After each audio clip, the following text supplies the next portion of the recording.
നമസ്കാരം. ശ്രീമദ് ഭാഗവതം മൂലം പ്രഭാഷണം ഭാഗം 192 192. ഓം ഗം ഗണപതയേ നമഃ. ഓം സം സരസ്വത്യേ സ്വാഹ. ഓം ശ്രീ ഗുരുഭ്യോ നമഃ.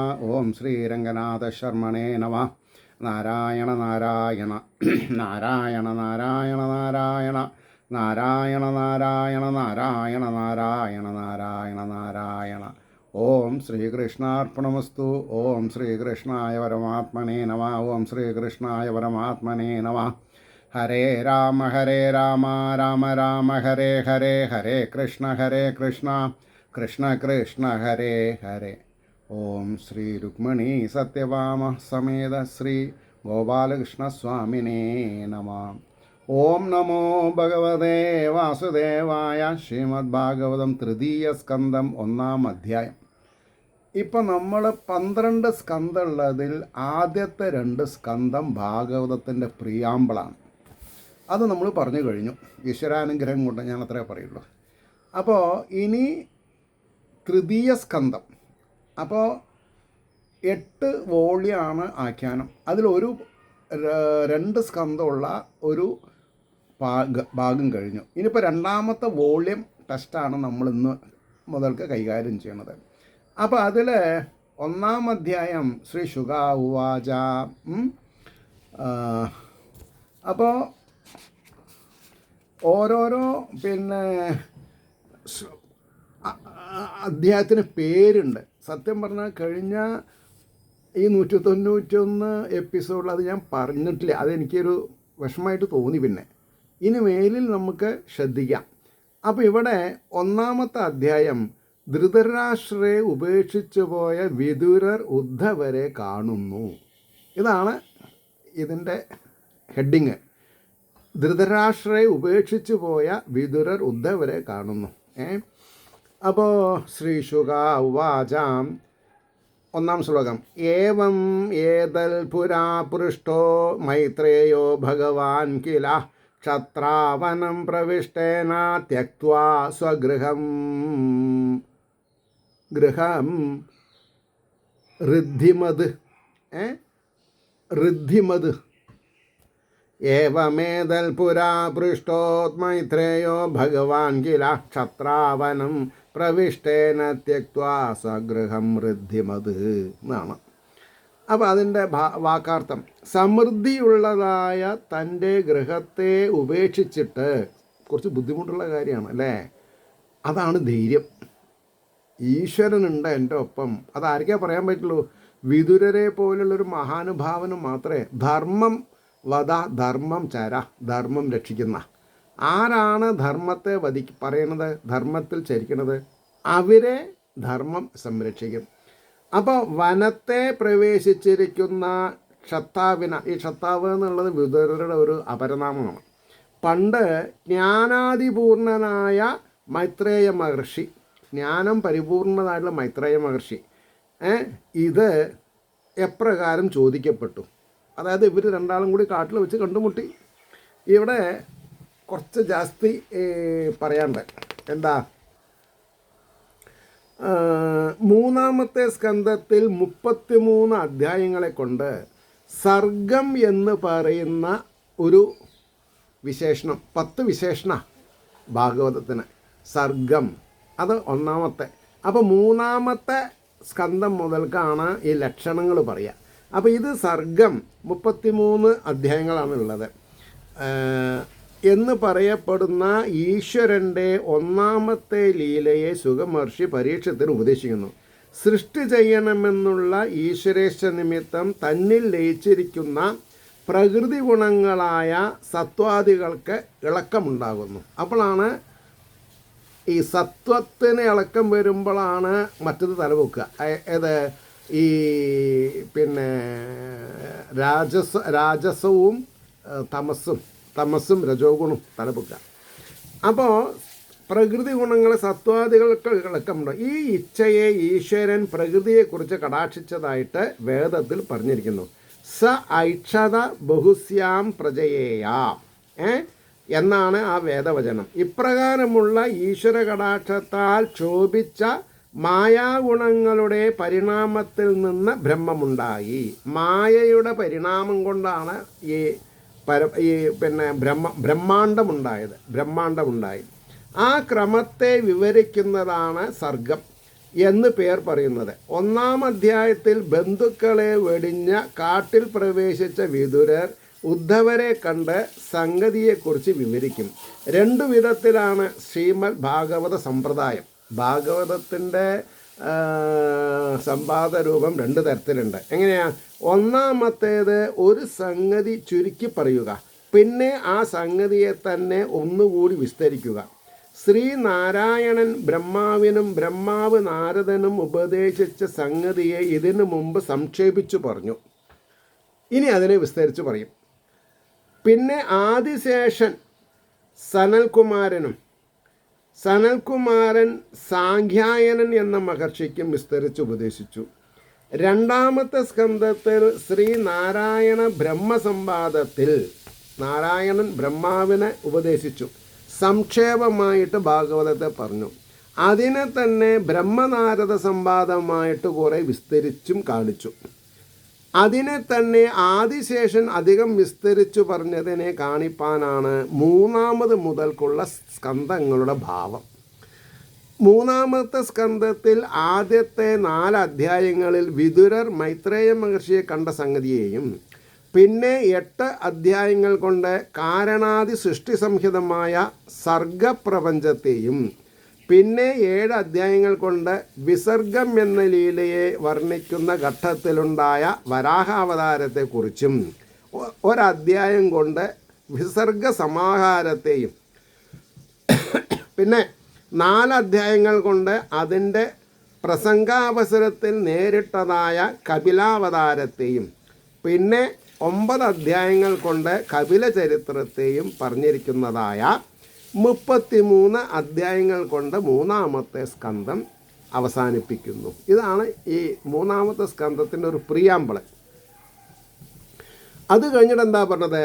കാലപരിണാമത്തെയും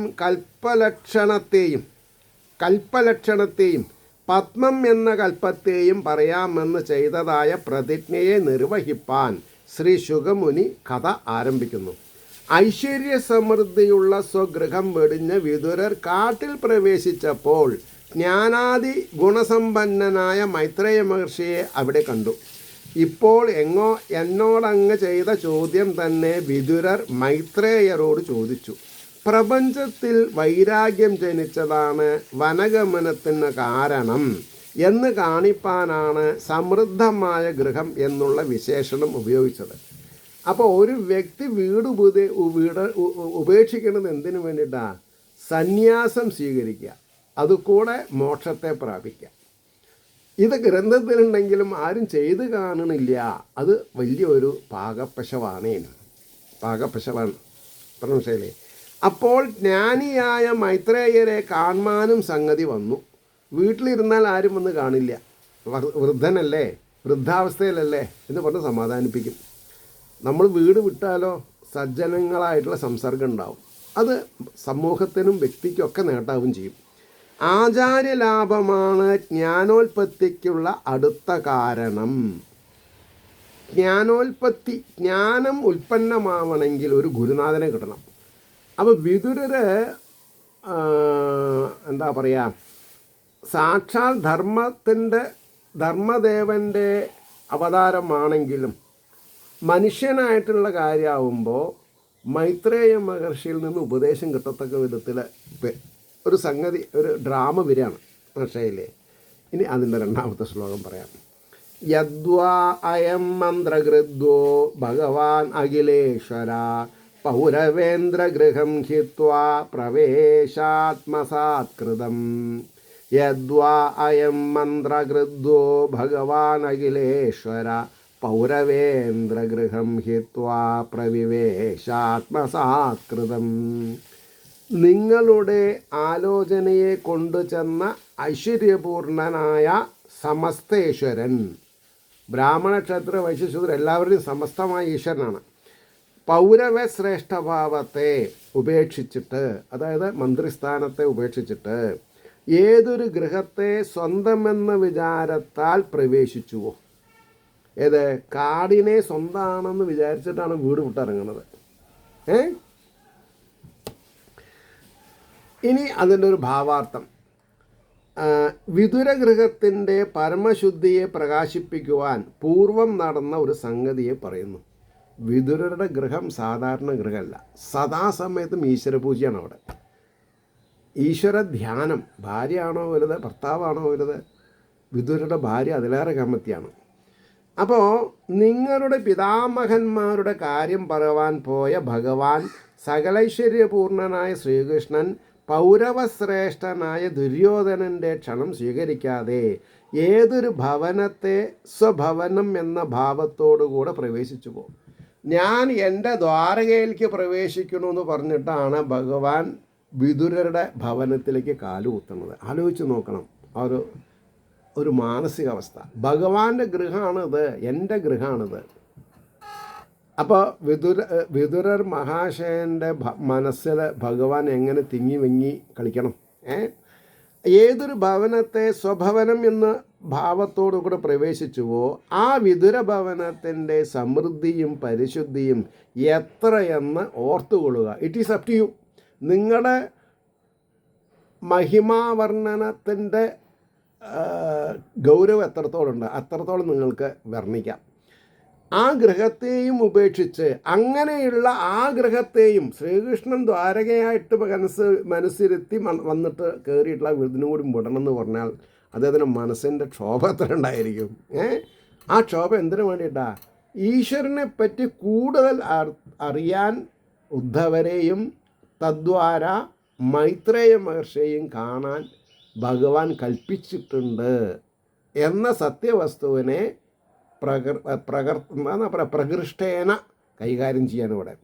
ആ ഗൃഹത്തെയും ഉപേക്ഷിച്ച് കാട്ടിൽ പ്രവേശിച്ച വിതുരരുടെ വിഷയവൈരാഗ്യത്തെക്കുറിച്ചും ലൗകികതയെ പുല്ലാണെന്ന് പറഞ്ഞ് ത്യജിക്കാൻ ഉള്ള വൈഭവം ആലോചിച്ചു കൊള്ളുക എന്ന് പറഞ്ഞു. മൂന്നാമത്തെ ശ്ലോകം രാജോവാച. അപ്പോൾ പരീക്ഷിത് രാജാവ് ചോദിക്കുന്നു, കുത്ര ചതുർഭഗവതാ മൈത്രേയേണ സംഗമ കഥാ വാ സഹ സംവാദ ഏതത് വർണ്ണയന പ്രഭോ. കുത്ര ചതുർഭഗവതാ മൈത്രേയേണ സംഗമാ.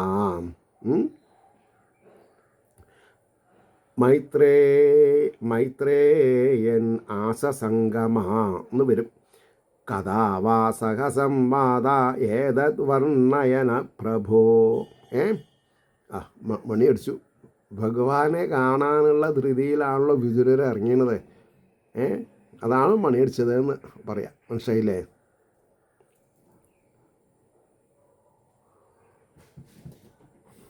ഹേ സ്വാമിൻ, ഏതു ദിക്കിൽ വെച്ചാണ് വിതുരർക്ക് മൈത്രേയ സമാഗമം ഉണ്ടായത്? ഏത് കാലത്താണ് അവരുടെ സംവാദം നടന്നത്? ഇത് ഞങ്ങളെ കേൾപ്പിക്കണം എന്ന് പരീക്ഷിത്ത്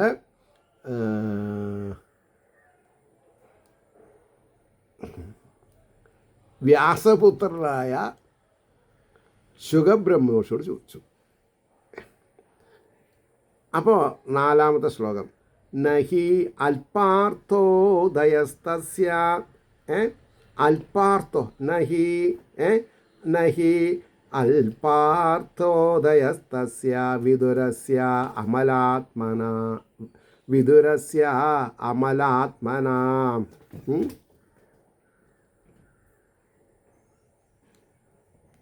തസ്മിൻ വരീയസി പ്രശ്ന സാധുവാദോപബൃംഹിത നഹി അല്പാർത്ഥോദയസ്തസ്യ വിദുരസ്യ അമലാത്മന തസ്മിൻ വരീയസി പ്രശ്ന സാധുവാദോപബൃംഹിത.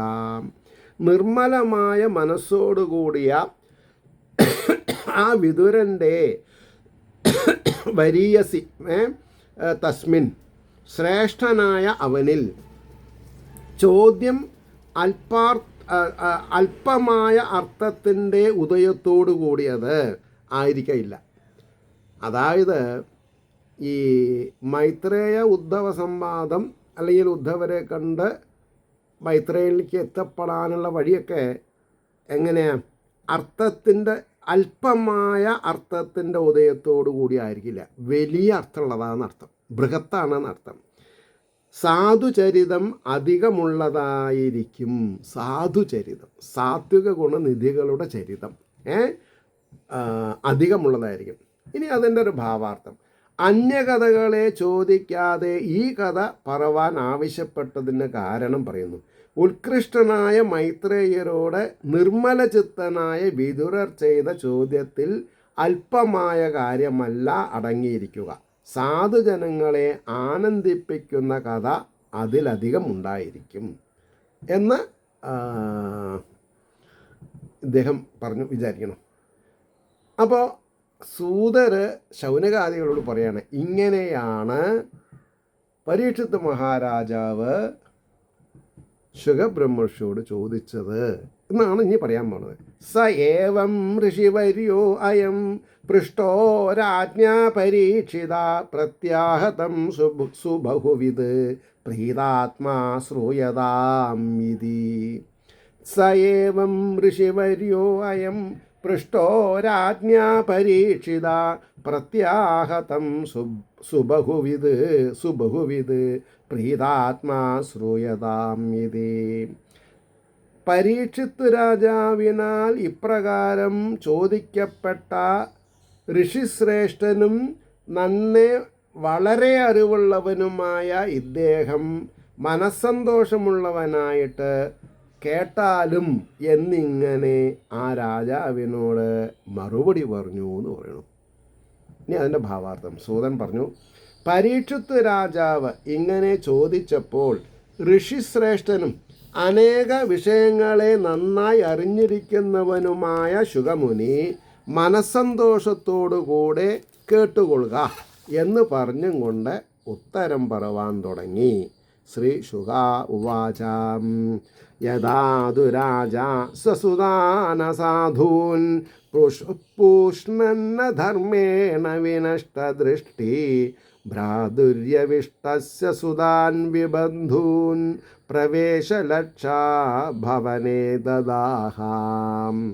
യഥാതു രാജാ സ്വസുദാന സാധൂൻ പുഷ്ണന്ന ധർമ്മേണ വിനഷ്ടദൃഷ്ടി ഭ്രാതുര്യവിഷ്ടസ്യ സുതാൻ വിബന്ധൂൻ പ്രവേശലക്ഷാ ഭവനേ ദദാഹാം. വിശേഷേണ നശിച്ച ദൃഷ്ടിയോടുകൂടിയ രാജാവ്, വിശേഷേണ നശിച്ച ദൃഷ്ടിയോടുകൂടിയ രാജാവ് അയോഗ്യന്മാരായ തൻ്റെ പുത്രന്മാരെ, ഇത് ആരുടെ കാര്യമാണ് പറഞ്ഞത്? ധൃതരാഷ്ട്രരുടെ. കണ്ണു കാണില്ല, കുട്ടികളാണെങ്കിലോ കുബുദ്ധികൾ, അധർമ്മമായി പോഷിപ്പിക്കുന്നവനായിട്ട് കനിഷ്ഠനായ സഹോദരൻ്റെ ബന്ധുക്കളില്ലാത്ത പുത്രന്മാരെ അരക്കില്ലത്തിൽ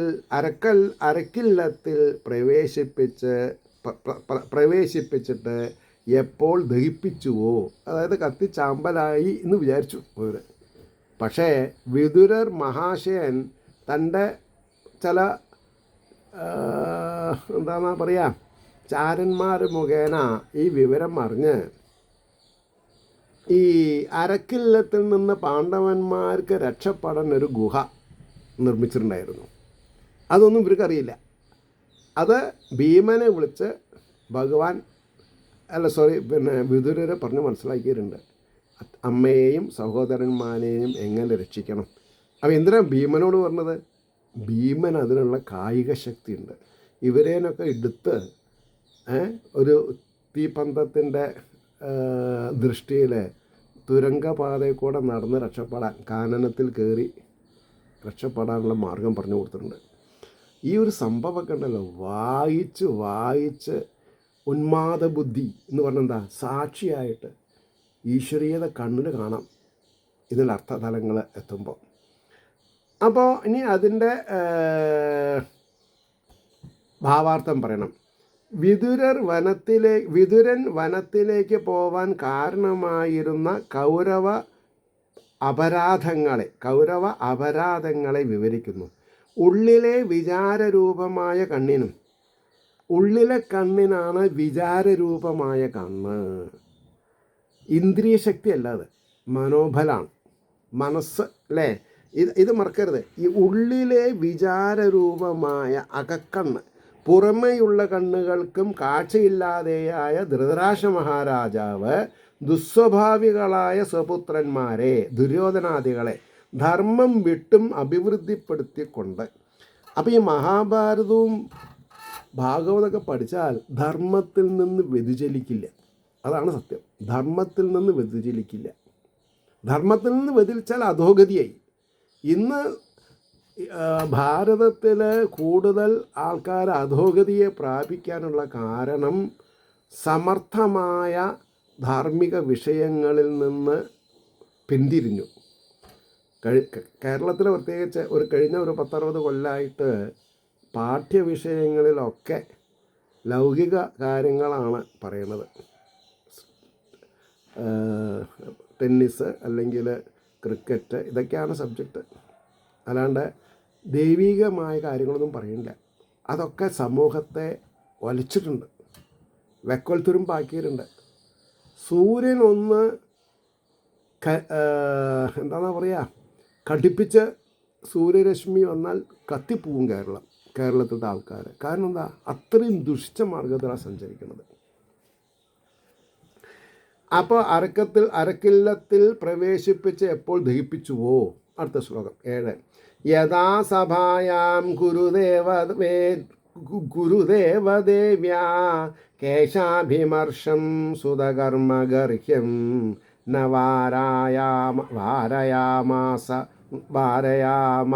നൃപ സ്നുഷായാം സ്വാശ്രൈർഹരന്ത്യാ കുജുഗുങ്കുമാനി. യഥാ സഭായാം ഗുരുദേവദേവ്യാ കേശാഭിമർഷം സുതകർമ്മഗർഹ്യം ന വാരയാമാസ നൃപസ്നുഷായാ സ്വാശ്രൈർഹരന്ത്യാ കുജുകുങ്കുമാനി. വളരെ ഇമോഷൻ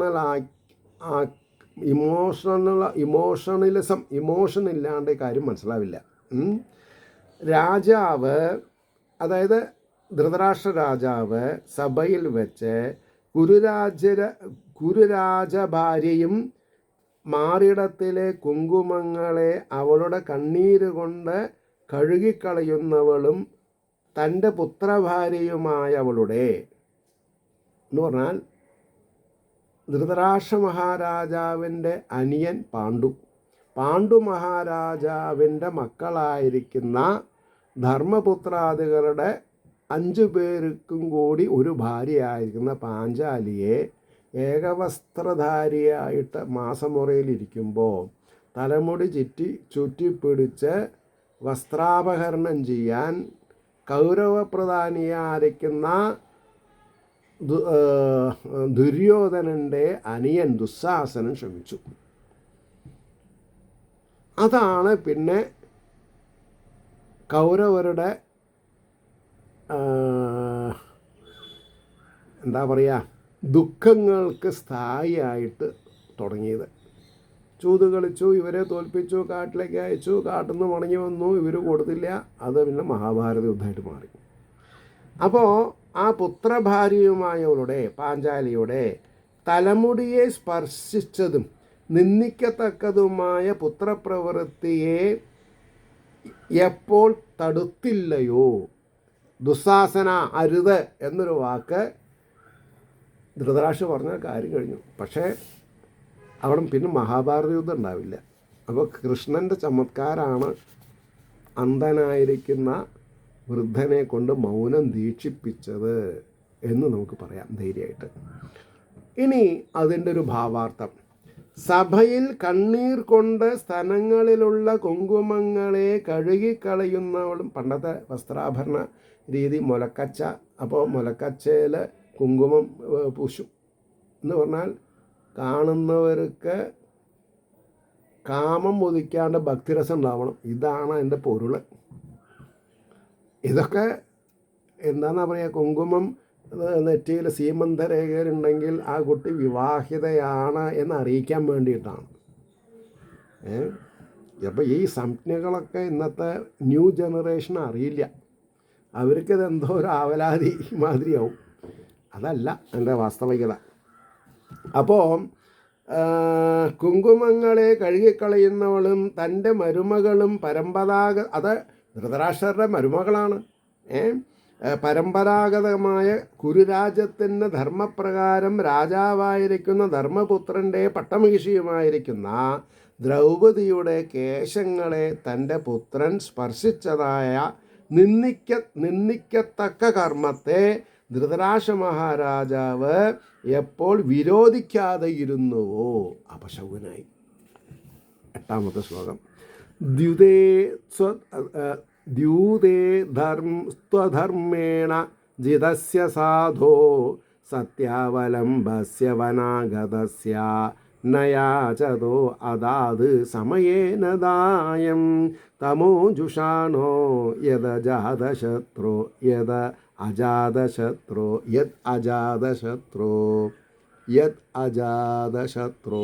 ധർമ്മപുത്രൻ്റെ പേരാ അജാതശത്രു എന്ന്. ശത്രുക്കളില്ലാത്ത ആളാണ് അദ്ദേഹം. മനസ്സിലായോ? ദ്യൂതേ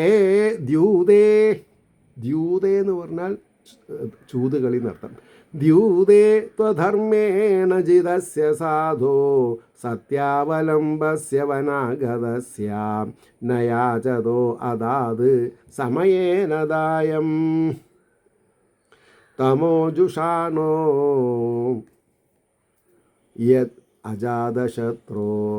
ചൂതിൽ അധർമ്മത്താൽ ജയിക്കപ്പെട്ടവനും സത്യത്തെ ആശ്രയിച്ചവനും ശാന്ത്യാദി ഗുണയുക്തനും സാധു എന്ന് പറഞ്ഞാൽ ശാന്തി യാദേവി സർവഭൂതേഷു ശാന്തി രൂപേണ ശാന്തി ക്ഷമ ജയം ഒക്കെ ഉള്ള ആളെന്നർത്ഥം.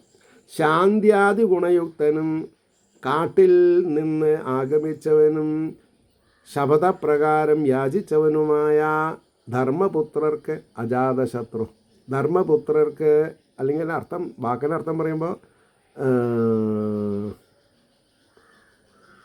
അദ്ദേഹത്തിനെ ജയിക്കാൻ ആർക്കും പറ്റില്ല എന്നർത്ഥം. കാരണം അദ്ദേഹം ധർമ്മത്തിൽ നിൽക്കുന്ന ആളാണ്. അപ്പോൾ അജാതശത്രു ധർമ്മപുത്രർക്ക് അജ്ഞാനപൂർണനായ രാജാവ് അവകാശത്തെ എപ്പോൾ ദാനം ചെയ്തില്ലയോ. വനവാസം കഴിഞ്ഞ് വന്നാൽ തരാമെന്നാണല്ലോ പറഞ്ഞത്. ആ സമയത്തും കൊടുത്തില്ല. പറയുമ്പോൾ 13 കൊല്ലം 12 വർഷം വനവാസം, 1 വർഷം പ്രച്ഛന്ന വേഷധാരികളായിട്ട് നടക്കണം. നേരെ മറിച്ച് പ്രച്ഛന്ന വേഷധാരികളായിട്ട് നടക്കുമ്പോൾ കണ്ടുപിടിച്ചാൽ വീണ്ടും 12 വർഷം വനവാസം വേണം എന്നൊക്കെയാണ് കണ്ടീഷൻ. അപ്പോൾ അതിൻ്റെ ഭാവാർത്ഥം പറയുമ്പോൾ ചൂതുകളിയിൽ വഞ്ചനയിൽ തോൽപ്പിക്കപ്പെട്ടവനും ശാന്ത്യാദി സൽഗുണങ്ങളുമുള്ളവനും സത്യത്തെ ആശ്രയിച്ചവനും കാട്ടിൽ നിന്ന് മടങ്ങി വന്നവനും മുൻ ചെയ്ത ശപഥപ്രകാരം തൻ്റെ അവകാശത്തെ തരണമെന്ന് യാചിക്കുന്നവനും അജാതശത്രുവുമായ ധർമ്മപുത്രർക്ക് ഈ ധൃതരാഷ്ട്ര രാജാവ് അജ്ഞാന അന്ധകാരത്തിൽ മുങ്ങിയിട്ട് എപ്പോൾ അവകാശപ്പെട്ട ഭാഗത്തെ കൊടുക്കാതിരിക്കുന്നുവോ. അതങ്ങനെ. ഇനി ഒരു ശ്ലോകം കൂടി ചൊല്ലിയിട്ട് നമുക്ക് നിർത്താം. 9ാമത്തെ ശ്ലോകം. യഥാച പാർത്ഥപ്രഹിത സഭായാം ജഗദ്ഗുരുര്യാനി ജഗാദ കൃഷ്ണ നതാനി പുംസാം അമൃതായനാനി രാജോരുമേനേ ക്ഷത പുണ്യലേശേ.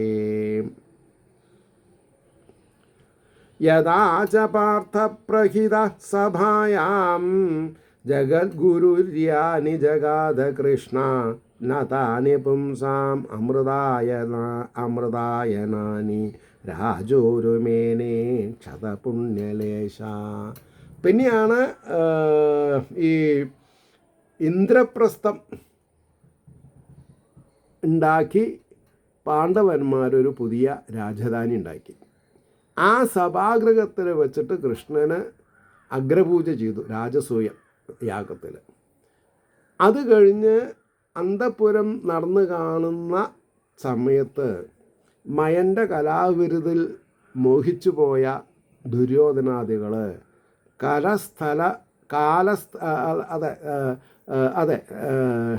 എന്താണ് പറയുക,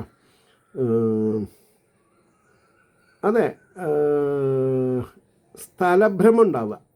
വെള്ളമില്ലാത്ത സ്ഥലത്തിൽ വെള്ളമുണ്ടെന്ന് വിചാരിക്കുക, വെള്ളമുള്ള സ്ഥലത്തിൽ വെള്ളമില്ല എന്ന് വിചാരിക്കുക. സ്ഥലകാല വിഭ്രമം എന്നൊക്കെ പറയും. ആ ശരിക്കുള്ള വാക്ക് വരുമതില്ല. അപ്പോൾ ഞാൻ പറഞ്ഞുതരാം. എനിക്ക് അത്ര ഓർമ്മയില്ല, ഞാൻ ബൈഹാർട്ട് പഠിക്കാറില്ല, പഠിച്ചിട്ടില്ല, അതിനുള്ള ബുദ്ധിയില്ല. ഇനി അതും മുള്ള പറയാം. എന്തോ ആവട്ടെ. അപ്പോൾ അവഹേളിക്കപ്പെട്ട മനസ്സോടുകൂടി ഭീമനും പാഞ്ചാലും ഒന്ന് ചിരിച്ചു. അത് ഇദ്ദേഹത്തിന് വലിയ ഒരു തിരിച്ചടിയായി. തൻ്റെ യുഗോ ക്ലാഷായി. അതാണ് ഈ മഹാഭാരത യുദ്ധത്തിലേക്ക് നയിച്ച സംഗതികൾ. അപ്പോൾ ഇനി അതിൻ്റെ വാക്കാർത്ഥം പറഞ്ഞിട്ട് ഭാവാർത്ഥം പറയാം. പാർത്ഥനാൽ അയക്കപ്പെട്ട, അതായത് പിന്നെ അർജുനനാണെന്നും പറയാം, പാണ്ഡവന്മാരാണെന്നും പറയാം. അതെ, ലോകാചാര്യനായ ശ്രീകൃഷ്ണൻ സഭയിൽ യാതൊന്നുകളെ പറഞ്ഞു. പുരുഷന്മാർക്ക് അമൃതവർഷികളായ അവയെ നശിച്ചിരിക്കുന്ന പുണ്യലേശത്തോടു കൂടിയ രാജാവ് എപ്പോൾ ബഹുമാനിച്ചില്ലയോ എന്ന് പറഞ്ഞാൽ ഭഗവാന്റെ ദൂത് നിരാകരിച്ചു. അതും ഒരു കാരണമായി. കുന്തിപുത്രന്മാരാൽ അയക്കപ്പെട്ട ജഗൽഗുരുവായ ശ്രീകൃഷ്ണ ഭഗവാൻ സഭയിൽ പറഞ്ഞതും ഭീഷ്മാദികളായ പുണ്യപുമാന്മാർക്ക് അമൃതസമാനങ്ങളുമായ വാക്കുകളെ ഉണ്ടായിരുന്ന അല്പപുണ്യവും നശിച്ചിരിക്കുന്ന ഈ ധൃതരാഷ്ട്ര രാജാവ് എപ്പോൾ ബഹുമാനിക്കാതിരുന്നുവോ? അവിടെ നിർത്താം. നോക്കൂ, ഭീഷ്മപിതാമഹൻ്റെ വാക്കുകളെ ഖണ്ഡിക്കുക, കേട്ടില്ല എന്ന് നടിക്കുക എന്ന് പറഞ്ഞാൽ പിന്നെ ആരാ ഭീഷ്മപിതാമഹർ? സ്വച്ഛന്ത മൃത്യു വരദാനമായിട്ട് വാങ്ങിയിട്ടുള്ള ആളാണ് സ്വന്തം അച്ഛനിൽ നിന്ന്. സ്വന്തം അച്ഛൻ്റെ ജീവിതചര്യയ്ക്ക് പകിട്ട് കമ്മിയാവാതെ കണ്ടിരിക്കാൻ ഞാൻ വിവാഹം ചെയ്യില്ല എന്ന് ഒരു സംഭവബഹുലമായിട്ടുള്ളൊരു പ്രതിജ്ഞ ചെയ്തു, ശപഥം ചെയ്തു. അതാണ് ഭീഷ്മപിതാമഹൻ എന്നുള്ള അർത്ഥം വന്നത്. മനസ്സിലായില്ലേ? ഏവർക്കും മഹാവിഷ്ണുവിൻ്റെ അനുഗ്രഹാശിസ്സുകൾ നിർലോഭം ഉണ്ടാവട്ടെ. അതോടുകൂടെ ലോകാസമസ്ത സുഖിനോ ഭവന്തു ആയിരിക്കട്ടെ നമ്മുടെ പ്രാർത്ഥന എന്ന് ആശംസിച്ചുകൊണ്ട് വാക്കുകൾ ചുരുക്കുന്നു. നമസ്കാരം. നാളെ കാണാം.